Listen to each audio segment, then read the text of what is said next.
The tap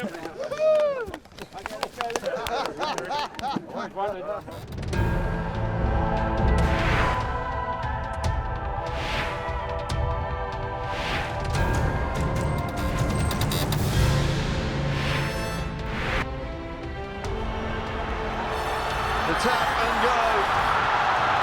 Argentina's campaign is almost done, but they want one final finish. The try is demanding a try. Have they got one? Yes, they have. And it's gone to Juan Pablo Alandi, I think. What a time to finish it. There we go. By tonight, that'll be from at least 30 metres. Well, what a lovely way to finish for Argentina.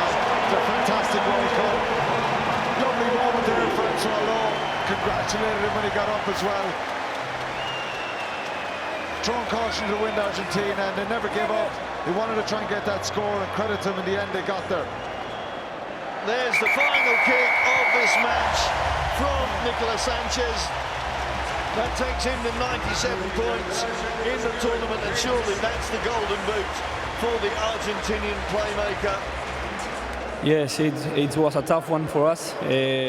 South Africa played a very good game. The breakdowns were very tough for us. But well, we can learn from this, so we have to go on.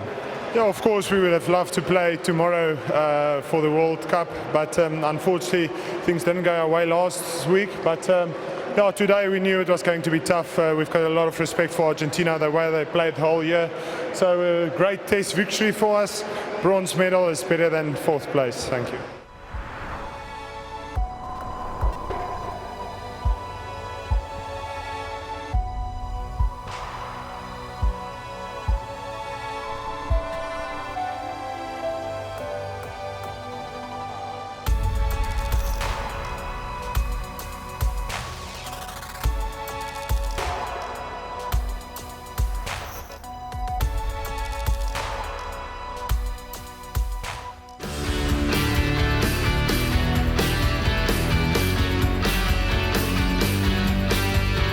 My best try, wow, I mean the power of Surveyor was strong. I loved Heskett's try for Japan to beat South Africa. Imhoff against Ireland, spectacular on the inside ball off Lobbe.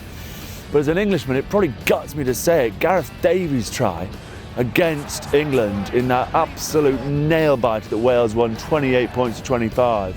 So many injuries. Lloyd Davies, a scrum half on the wing, the inside kick, the pick-up and the score. That was a try worthy of winning such a crucial match.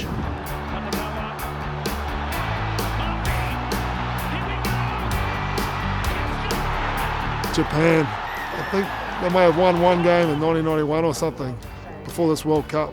Then they're up against the Springboks round one, and boom, they get the win against one of the best teams in history. They were emotional, everyone was emotional. It was a massive statement.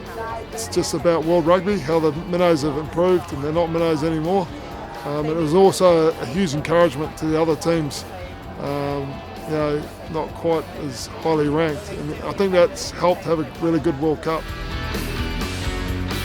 I think the player at the tournament is Matt Giteau, the Australian centre. I think he, with all the sort of nonsense about him coming in from playing in France and Toulon, and we haven't picked Armitage, so Giteau comes and he's just galvanised that team. It just shows you, and he's not a big guy, and he's been playing inside centre against big players, and everyone says he's going to get blasted out of the way, and he's just been amazing. I think he's taken the whole Australian team almost by himself to a whole new level by the way they play.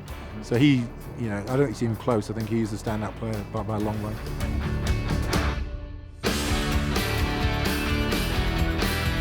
The fans have added to the World Cup experience just with their energy and enthusiasm for every venue they've been to. We've been lucky enough to go to places like St James Park when Tonga played against the All Blacks, and it was just like lifted the roof off the place when both of them did their traditional challenges before the game. And the best ones, I'd have to go with the Argentinians. They just bring such a life and energy to the party. They make so much noise and singing, and I was lucky enough to see them play at Wembley. Well, hopefully the legacy will be about the growth of the game. I think there's undoubtedly, we've seen this tournament reach out to new sets of fans. I mean, I've met hundreds of fans who have been to rugby for the very first time and really enjoyed the experience. So I think it has had the ability to grow the game, both nationally and internationally as well. And clearly we want to see, lots of young kids taking up the game, boys and girls, or people just getting involved in the game. And you've only got to look at what happened, say, in Japan, where one game where they beat South Africa, they had 4 million people watching. Then the following week, 24 million people. So I think the game has grown, and hopefully it's getting much bigger. And also the other legacy is I think we're seeing a real narrowing of the gap between what I call tier 2 nations and some of the big superpowers of world rugby.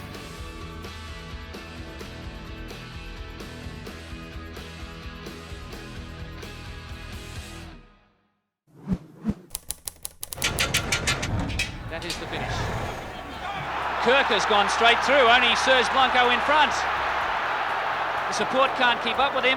Now they arrive, Shelford, lovely pass to Kerwin. Another one for New Zealand.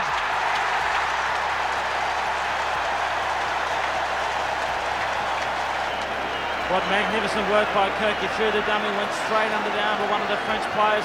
Then a magnificent run, but this is where he kept control of the situation. He knew Blanco was in front of him, and he made the tackle, but he placed it straight down. Good support play with the New Zealand forwards. I think it was Shelford.